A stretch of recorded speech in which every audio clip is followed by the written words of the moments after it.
I don't think any DC movies had a bad fight sequence. Except maybe Shazam. Yeah. Shazam had good moments, but Shazam wasn't that kind of movie. Shazam is actually one of the movies that's like prime example. Like, did you notice that those sins? All right, so the sins when they start off in the movie, first thing you see them do, right?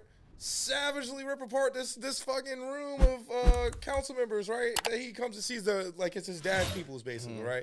They savagely and brutally kill all these people, throwing people out the window. Don't give a fuck about nothing, right?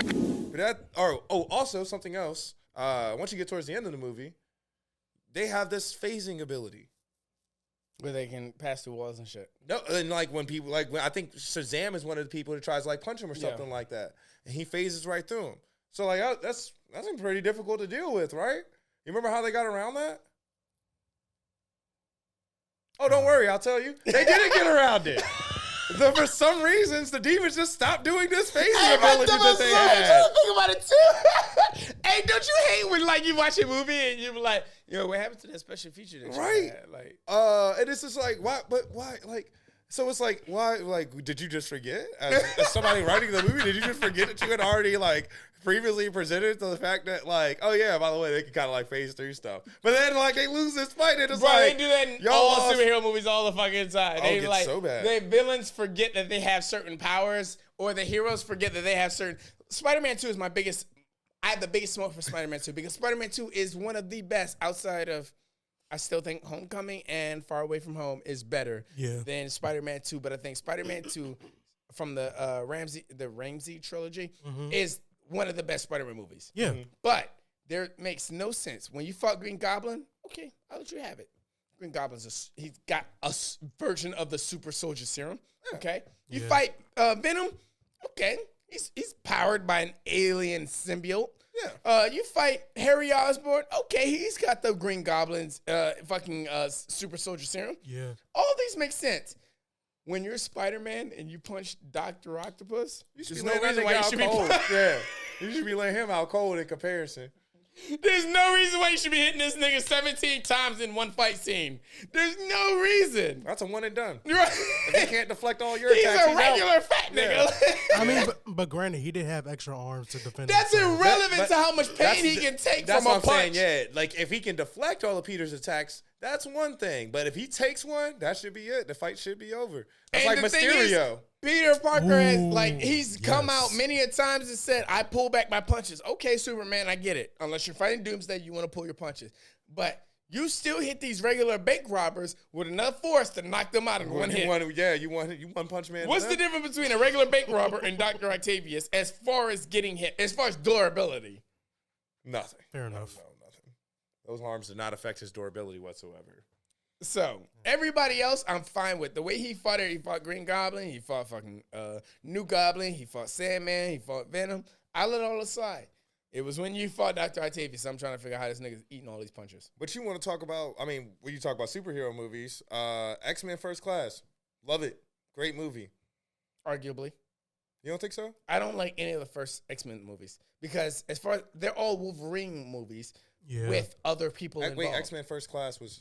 Oh, okay, you're right. First Class. All right, I'm thinking X-Men, the first movie. I mean, X-Men First Class was the first. You got me though because it was a Wolverine cameo, so I was like, oh shit. No, you're right. X-Men First Class was the first likable, the first actual X-Men movie. You remember those suits that they wore at the end of the movie?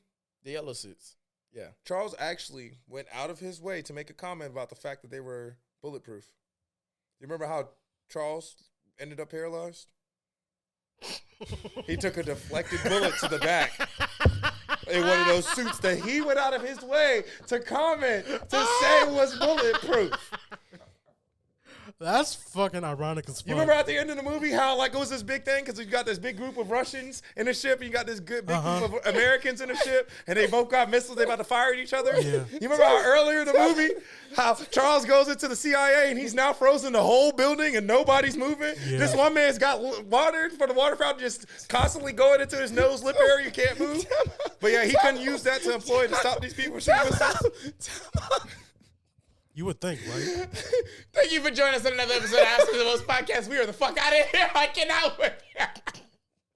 I can't wait anymore with this shit. This nigga spent so much time making bullets. and then dedicated the rest of the storyline of the franchise on the fact that he got shot. In a bulletproof suit. Like, anything that Hank invented from that point on should have already just been deemed as boom. That's probably not going to work, my dude. Because previously, before donning these bulletproof suits, we're going to say bulletproof in air quotes now, because I'm not sure. I'm not sure. Maybe it was a special kind of bullet. It had to be imaginary. Nope. I'm pretty sure it was CIA grade, like military weapon, but hey, whatever. Even before that, this was also because you gotta remember in this movie, Hank wasn't a blue hairy guy, right? I didn't see it. So. Okay. So when they introduced Hank Pym, who's like the Beast from X-Men, right? I know who he is. He's not hairy and blue. Why? Because at the time when he's introduced in First Class, the only part of his mutation is his feet are mutated. Right? Oh, okay. For the Beast. Right. Yeah. And I don't know if you remember this, but he was looking for a cure so he could hide his mutation a little bit more easily. Just wear the same shoes that Eric wears on every episode. You know what I'm saying? He needed an actual cure. I don't know. I guess he was having a hard time with shoes. Who knows?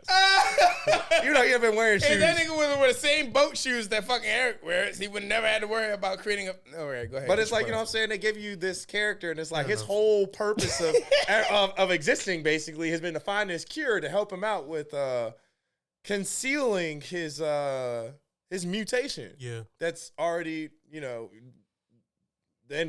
whenever the invention of shoes came out is when the method of concealing his mutation was invented. But that's neither here nor there.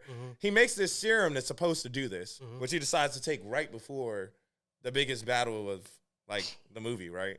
Because I heard about that part. Yeah, he's worried about the bad guys, making fun of his feet. The other mutants that he's now going to battle against, I guess. That was his main concern. So he's like, let me take this serum. Guess what? It did nothing for... It didn't work. No, it didn't work. In fact, it made his mutation even more unconcealable because now all his skin is blue and he's hairy all over the place and he's the Beast. It's just crazy. So I have just realized that the Beast from X-Men is the most sensitive bitch ever because you're about to go into a fight with all of like the bad guys, and the one that you're worried about is fixing your feet. Yeah, pretty much. Yo, he's thought level bitch. I swear, he's thought level bitch. That movie was riddled with like shit that just like if you look at it, it's like nigga, that makes no sense at all. You remember how he found Shaw? He went to this bar to where these Nazis were hanging out, former Nazis were hanging out, right? Yeah. To interrogate them, get information to figure out where Shaw was. He doesn't do that. He just kills him instead. He looks at a picture of Shaw on a boat that's in Miami and says, oh, he must be on a boat in Miami. It's a picture of a man on a boat. Literally, he could have been anywhere. You don't know when the picture was taken. But can we talk about Blade? So you want to talk about inconsistency in movies and absolute moments where they make no sense? Can we talk about the fact that like vampires could just wear sunscreen and motorcycle helmets and not feel the effects of the sun? So it's like, why did you need to do all this shit for Blade in the first place? Like, why y'all been giving my man so much smoke? Like, you need him in order to evolve when apparently sunscreen is all you need? I'm trying to figure out how you put sunscreen in your eyeballs. I feel like whatever takes direct contact from the sun would be affected by the sun. Right. Okay, if you cover your face in sunscreen, I can almost let that slide. But that means you ran sunscreen through your hair. You ran it through like every point of your fucking body, inside your earlobes, all that shit. But your eyeballs, I feel like your eyeballs should be burning out your fucking face. You should be walking around looking like Ghost Rider. Yeah, I mean, but basically though. But also like, the evolution part too just kind of kills me because it's like, all right, sunscreen does apply. So why do you need this nigga's blood? You could just sunscreen up every day. Apparently you're white. You do it anyway. Everybody's a day walker around here. It doesn't matter. Shout out to my man A Sapiens. Even the Matrix. The whole premise of the Matrix makes no sense. That movie is inconsistent as fuck because makes no sense. Neo was the one. And but Morpheus just decided that. There was no indications to get out of everybody in the Matrix. I got it at, it was a prophecy before Morpheus' time.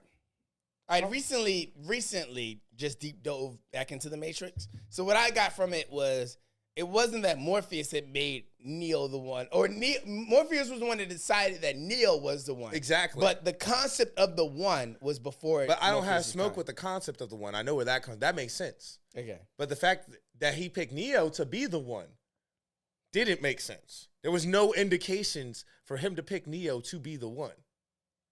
Also, mind you, It was the pill. huh? He picked the right pill. He So he brought guessed Neo correctly? to him because he thought he was the one at that point. That's why Neo had the option of picking the pills. He already assumed Neo was the one. Why did he assume Neo was the one? Exactly. they never explain that. You just know that Neo's the one because Morpheus says it, but there's no apparent reason for that. Yo, leading up Morpheus to was a that point. dickhead. The agents, they started off the movie by putting a bug in his stomach.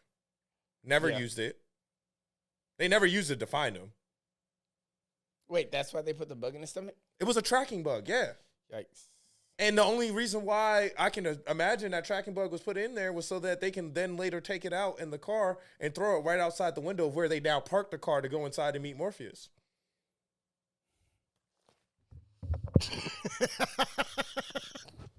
And he's out of here.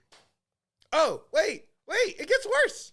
When they're leading up to this, right? When they're leading up to this, they're like, hey, you called us on a tap phone. So meet us here instead.